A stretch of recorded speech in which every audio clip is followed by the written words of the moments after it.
بائیں ہاتھ پر ایک درخت کے تنے کے ساتھ کوئی اندھیرے میں دبکا کھڑا ہے۔ اس کے پیروں کا نچلا حصہ صاف نظر آ رہا تھا۔ وہ نئی گامے شاہی جوتے پہنے ہوئے تھا اور اس کی اجلی دھوتی کا نچلا کنارہ گہرا سرخ تھا۔ لالی کو محسوس ہوا کہ وہ دھیور ہے۔ کار تیزی سے آگے بڑھی اور پھاٹک سے گزر کر باہر آ گئی۔ لالی چپ بیٹھا دھیور کے بارے میں سوچتا رہا۔ اسے گم سم دیکھ کر ناصرہ نے دریافت کیا، کیا سوچ رہا ہے؟ میں نو ایسا لگتا ہے جی، دھیور ہمارے نزدیک ہی درختوں کے نیچے کھڑا تھا۔ دھیور؟ ناصرہ نے حیرت سے کہا، نہیں، وہ نہیں ہو سکتا۔ وہ بہت سنگ دل اور خونخوار ہے، تجھے ہرگز گیٹ سے باہر آنے نہ دیتا۔ یہی میں بھی سوچ رہا ہوں۔ ناصرہ خاموش بیٹھی رہی۔ سیاہ سیڈان دھول اڑاتی سڑک پر دوڑ رہی تھی۔ لالی بھی چپ بیٹھا تھا۔ کچھ دور جا کر نہر آ گئی۔ سیڈان نہر کے ساتھ ساتھ آگے بڑھی۔ یہ راستہ بھی کچا تھا مگر کشادہ تھا۔ زمین بھی قدرے نم تھی، اب زیادہ دھول نہیں اڑ رہی تھی۔ ایک طرف نہر تھی، دوسری طرف گندم اور جو کی فصلیں لہلا رہی تھیں۔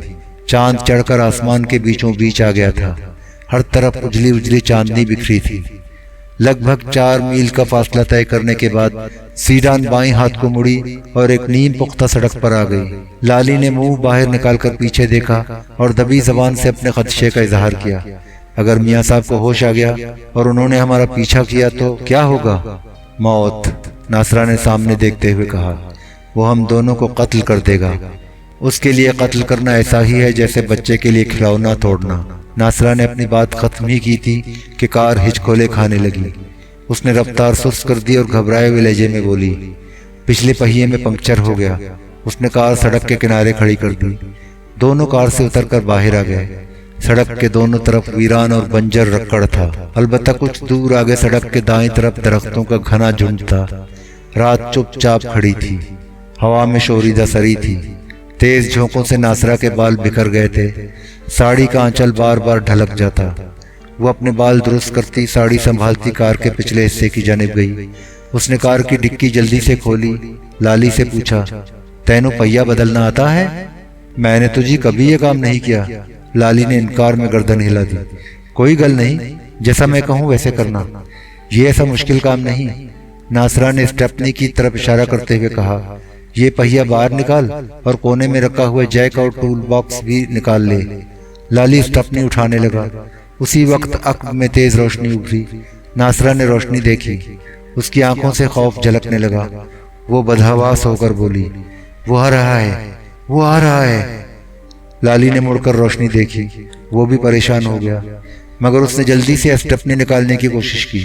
ناصرہ نے اسے روک دیا، بجھے ہوئے لہجے میں بولی، اسٹیپنی باہر نہ نکال، اب کچھ نہیں ہو سکتا۔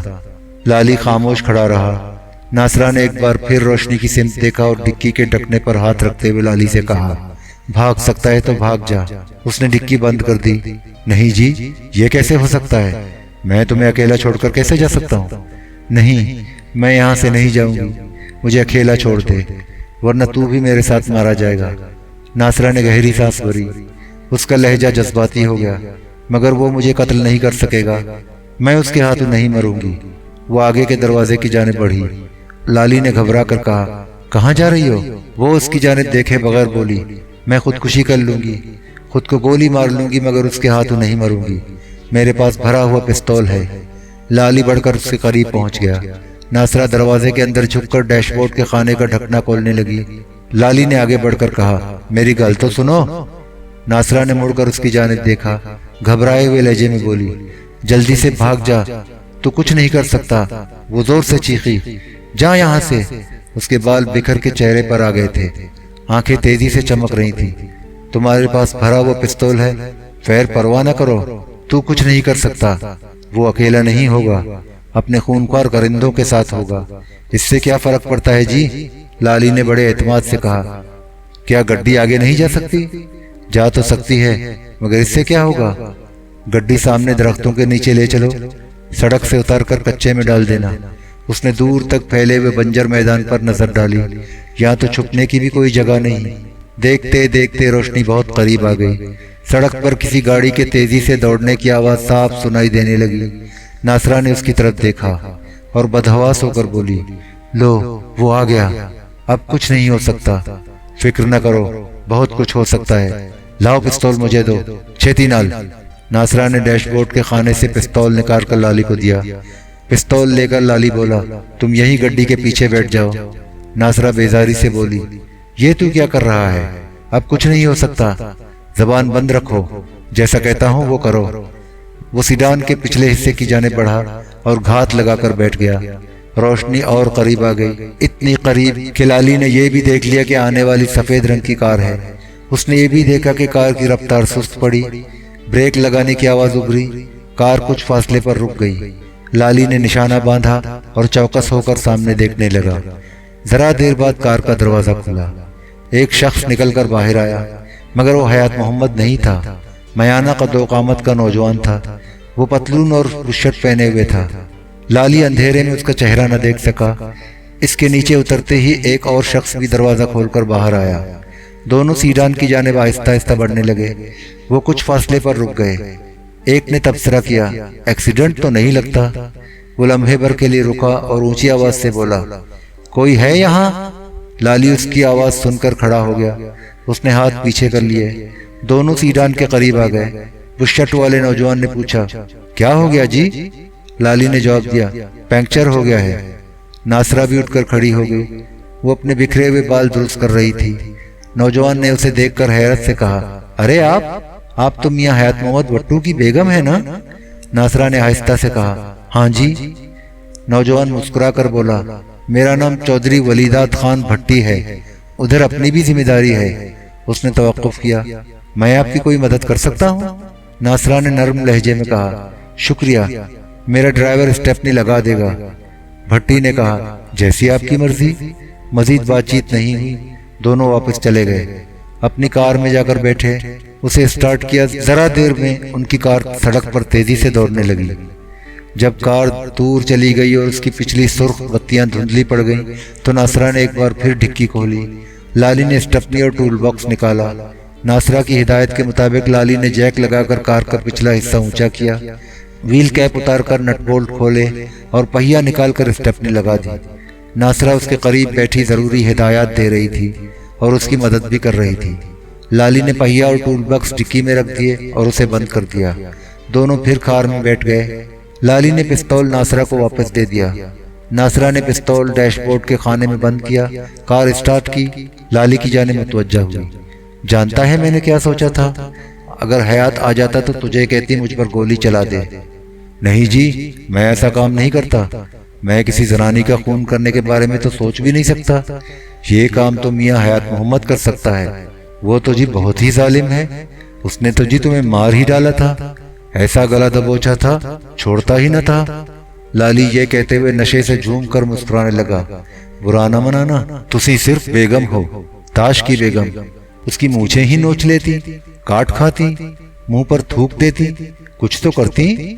نہ ہوئی شاداں، میاں حیات محمد اس کا گلا دباتا تو وہ اس کی گردن چھری سے کاٹ کر سر الگ کر دیتی۔ کون ہے وہ؟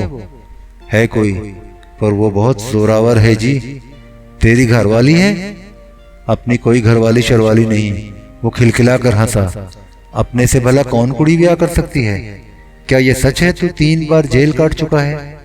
ہاں جی، لالی انکار نہ کر سکا، اور 4تھی بار جیل میں بند کرنے کے لیے پولیس میری تلاش میں ہے۔ سمجھ نہیں آتی تم لوگ جرائم پیشہ کیسے بن جاتے ہو۔ چھوٹا سا تھا تو ماں مر گئی، پیو جیل چلا گیا، پتہ نہیں زندہ ہے کہ مر گیا۔ لالی افسردہ ہو گیا، میں تو جی کوڑے کا ڈھیر ہوں، کوڑے کے ڈھیر پر پلا اور کوڑے کا ڈھیر ہی رہا، کھاد بھی نہ بن سکا۔ مگر تمہارا قسم؟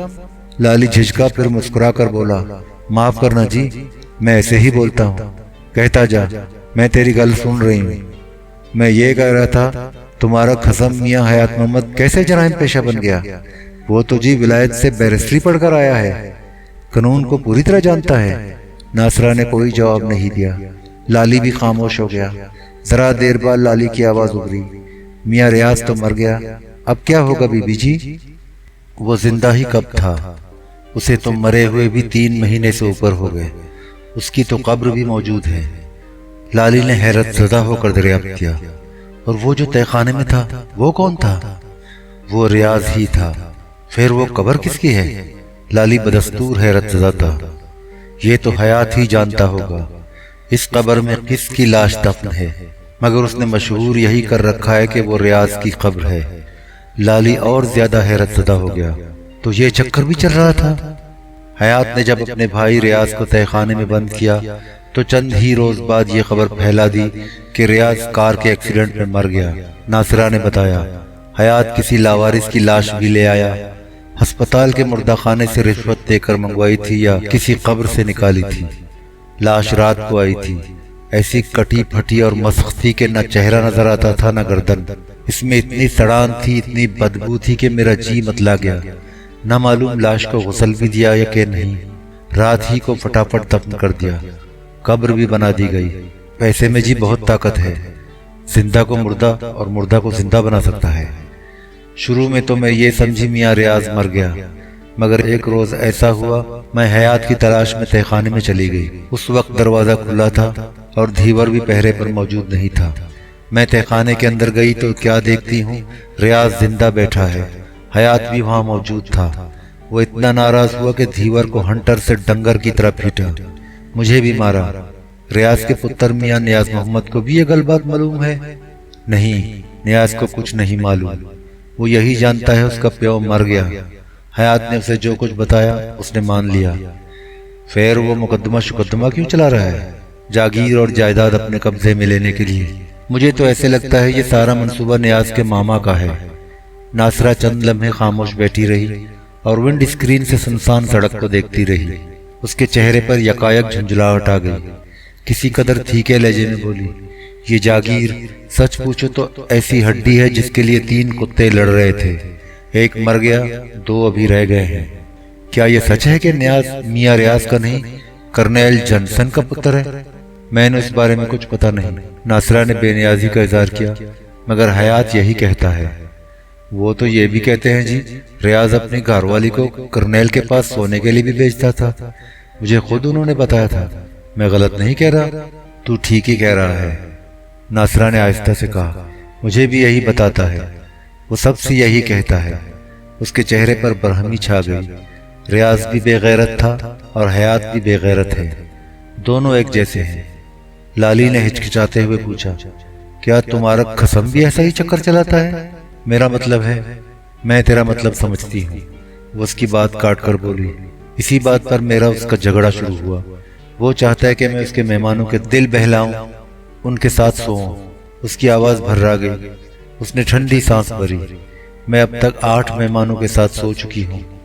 کل رات وہ مجھے 9 کے ساتھ سلانا چاہتا تھا۔ اسے وہ سیاست کہتا ہے، بادشاہ گری بتاتا ہے۔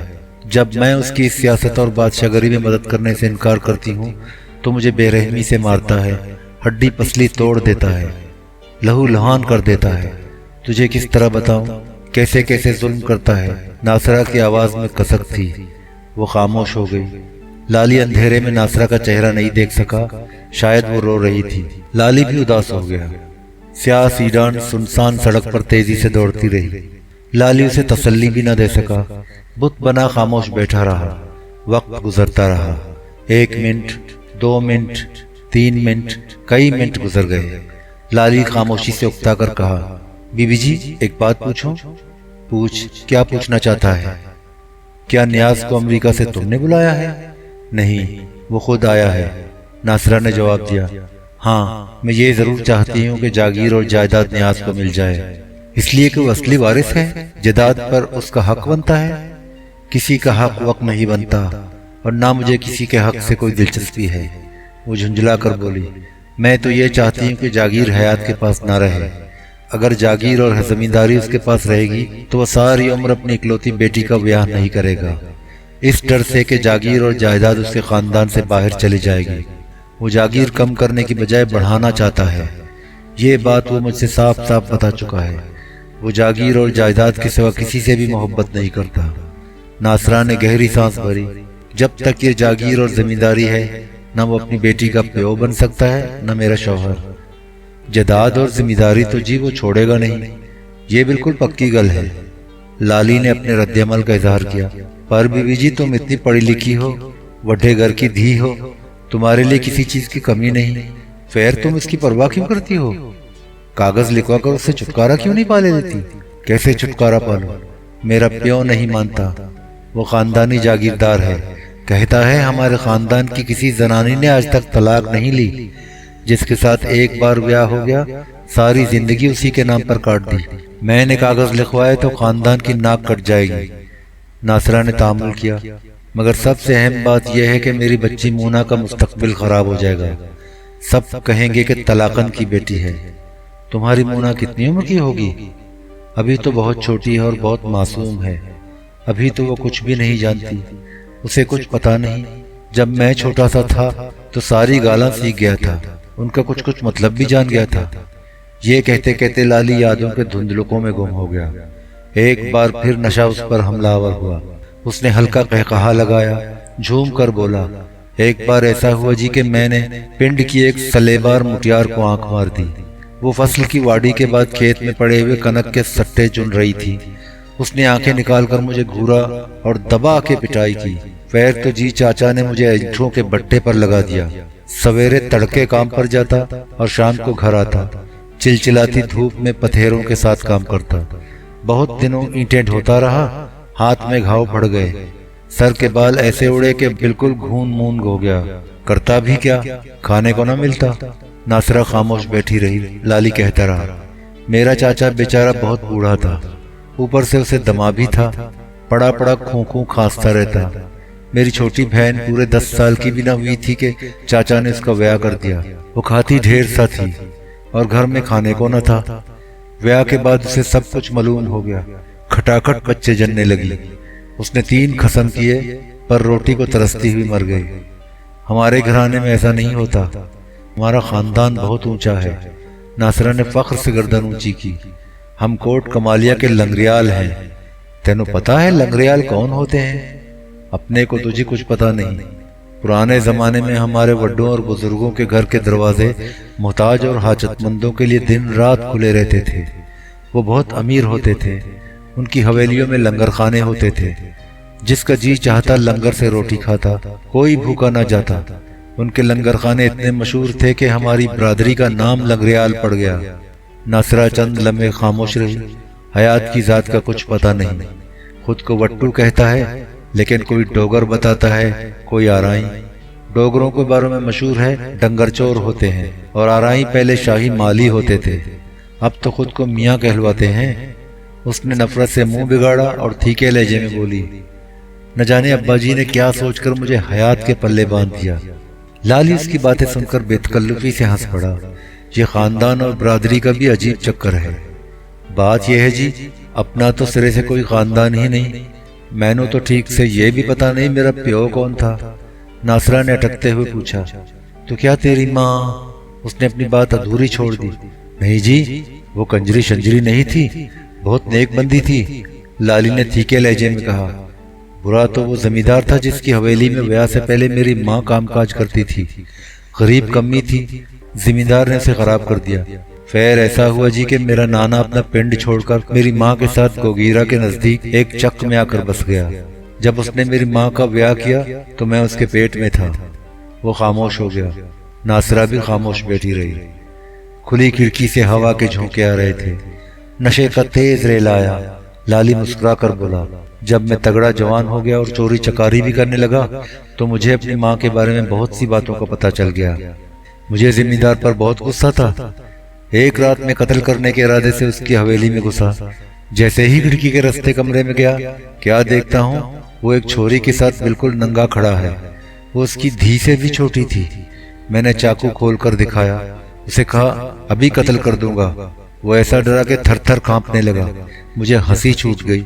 میں نے اسے قتل کرنے کا ارادہ چھوڑ دیا اور اس سے پورے 4000 روپے لے کر چلا آیا۔ وہ بہت مالدار ہے جی، بڑا زمیندار ہے، سنا ہے ملاوٹ کا جنجوا ملک ہے، اسمبلی کا ممبر شمبر بھی رہ چکا ہے، اخباروں میں اس کی تصویریں بھی چھپتی ہیں۔ آج کل وہ اپنی ذمہ داری میں بہت شاندار مسجد بنوا رہا ہے، اس کے ساتھ یتیم خانہ اور مدرسہ بھی ہوگا، اور میں نے جو تھوڑا بہت پڑھنا لکھنا سیکھا وہ جیل میں سیکھا۔ لالی ٹھٹا مار کر ہنسا۔ ناصرہ خاموش بیٹھی تھی۔ اس کی لمبی چوڑی کار تیزی سے سڑک پر دوڑتی رہی، ایک موڑ کاٹ کر پختہ سڑک پر آ گئی۔ کچھ دیر بعد ناصرہ نے پوچھا، تینوں کتنے جانا ہے؟ میں نے تجھے قادرآباد اسٹیشن جانا ہے۔ قادرآباد تو ادھر رہ گیا۔ ناصرہ نے ایک ہاتھ اٹھا کر اشارہ کیا۔ آگے تو منٹگمری ہے، مگر میں وہاں نہیں جاؤں گی۔ کچھ دور جا کر نہر آئے گی اور اس کے ساتھ ہی میں لال ٹبے کی جانب مڑ جاؤں گی۔ میں اپنی بہن کے گھر جاؤں گی۔ ایسا ہے جی تو مجھے یہیں اتار دو، اب تمہیں اپنے قسم کا ڈر بھی نہیں رہا۔ ناصرہ اس کی بات نظر انداز کر کے بولی، حیات کے سر سے بہت خون بہہ گیا تھا، جانے اس کا کیا حال ہوگا۔ لالی بے نیازی سے بولا، مر گیا ہوگا۔ ناصرہ غصے سے پھٹ پڑی، تو بالکل جانگلی ہے اور بے رحم بھی ہے۔ لالی اس کی براہمی خاموشی سے پی گیا۔ کار سڑک پر دوڑتی رہی، نہ ناصرہ نے اسے روکا نہ لالی نے روکنے کے لیے کہا۔ دونوں چپ بیٹھے تھے۔ کار کسی بستی کے قریب سے گزر رہی تھی۔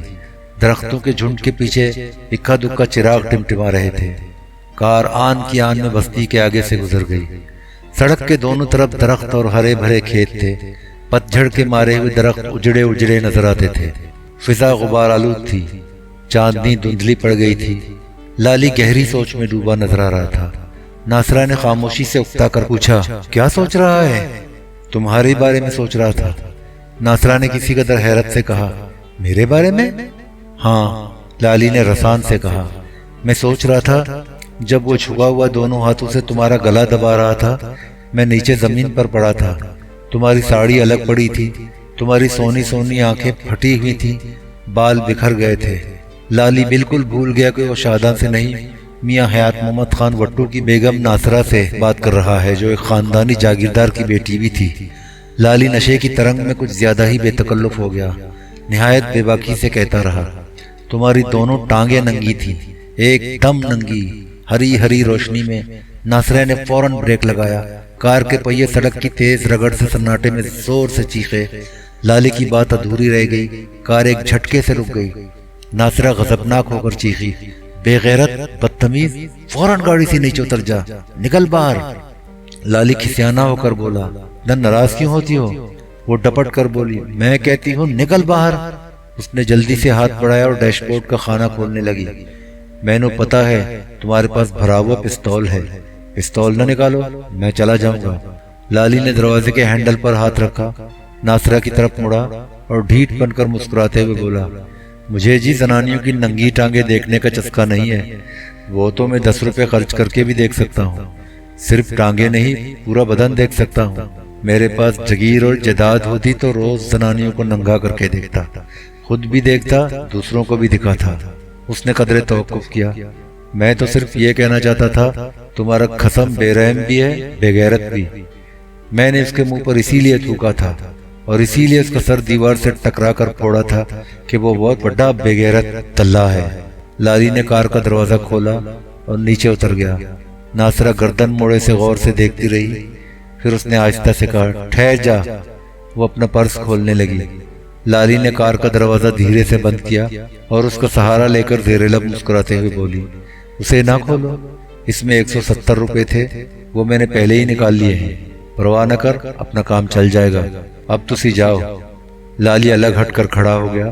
ناصرہ نے زبان سے ایک لفظ نہ نکالا، کار اسٹارٹ کی، گیئر میں ڈالی اور جھنجھلا کر ایکسیلیٹر اس قدر زور سے دبایا کہ سیاہ سیڈان چیختی ہوئی تیزی سے بھاگی اور آن کی آن میں بہت دور نکل گئی۔ ہر طرف ہو کا عالم تھا۔ سڑک نیم پختہ تھی اور زیادہ کشادہ بھی نہ تھی۔ سڑک کے دونوں طرف گھنے درخت تھے۔ لالی آہستہ آہستہ چلتا رہا۔ کچھ ہی دور آگے گیا تھا کہ درختوں کی اوٹ سے روشنی نظر آئی۔ وہ اسی سمت بڑھنے لگا۔ قریب پہنچا تو پتھروں کی بنی ہوئی 2 منزلہ عمارت نظر آئی۔ یہ ریسٹ ہاؤس تھا۔ لالی ٹھہر گیا اور چوکنا نظروں سے ادھر ادھر دیکھنے لگا۔ اسی اسنا میں درختوں کے نیچے سے کتوں کا غول نکلا۔ کتے زور زور سے بھونکتے ہوئے لالی پر جھپٹے۔ وہ گھبرا کر سرپٹ بھاگا۔ کتوں نے اس کا تعاقب کیا۔ لالی دوڑتا ہوا ریسٹ ہاؤس کے قریب پہنچ گیا، مگر کتوں نے اسے چاروں طرف سے گھیر لیا۔ وہ زور زور سے بھونکتے اور دانت نکال کر گھراتے ہوئے اس پر جھپٹتے۔ ان کے نرغے سے بچنے کے لیے قریب نہ کوئی جھاڑی تھی نہ درخت تھا، پتھر بھی نہ تھے کہ اٹھا اٹھا کر مارتا اور کتوں کو بھگانے کی کوشش کرتا۔ اس کے پیروں کے نیچے خشک اور ریتیلی زمین تھی۔ لالی جھٹ زمین پر جھکا اور دونوں ہاتھوں سے مٹی اڑانے لگا۔ یہ حربہ کارگر ثابت ہوا۔ کتے بکھر کے پیچھے ہٹے۔ گرد و غبار چھا گیا۔ لالی کو ریسٹ ہاؤس کی دیوار تک پہنچنے کا موقع مل گیا۔ اس نے زغند بھری اور دیوار پھاند کر اندر چلا گیا۔ دیوار کے باہر کتے مسلسل بھونک رہے تھے۔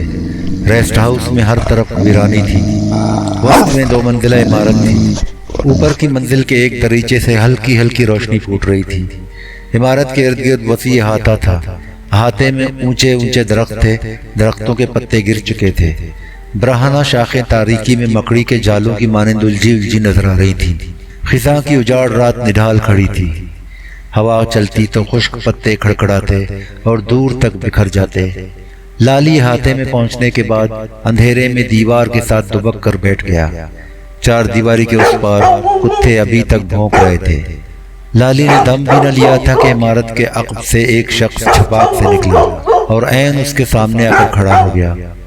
اس کے ایک ہاتھ میں لمبی لاٹھی تھی، دوسرے میں لالٹین لٹک رہی تھی۔